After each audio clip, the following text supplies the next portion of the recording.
Myths and Legends by T.W. Rolleston, Chapter 6, Tales of the Ossianic Cycle, and how Dermot got the love spot. He was called Dermot of the Love Spot, and a curious and beautiful folk tale recorded by Dr. Douglas Hyde in his An Sigul Luid Gaadhalak, Volume 2, based on what was said by a peasant in Cogalway. I may have pronounced that wrong, but tells how he got this appellation. With 3 comrades, Gall, Conan, and Oscar, he was hunting one day, and late at night they sought a resting place. They soon found a hut, in which were an old man, a young girl, a wether sheep, and a cat. Here they asked for hospitality, and it was granted to them. But as usual in these tales, it was a house of mystery.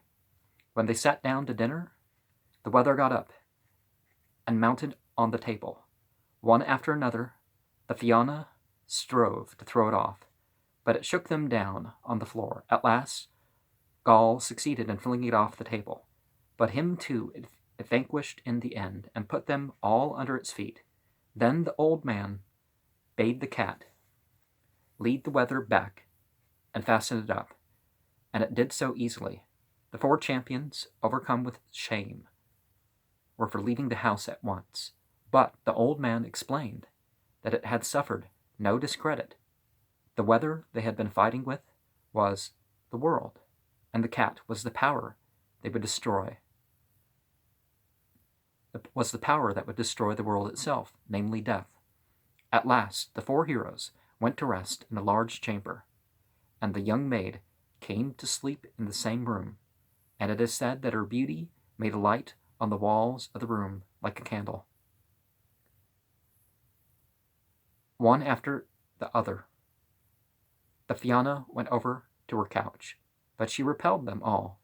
"I belong to you once," she said to each, "and I never will again." Last of all, Dermot went. "Oh, Dermot," she said, you also I belonged to once, and never can again, for I am youth. But come here, and I will put a mark on you, so that no woman can ever see you without loving you." Then she touched his forehead, and left the love spot there, and that drew the love of women to him as long as he lived.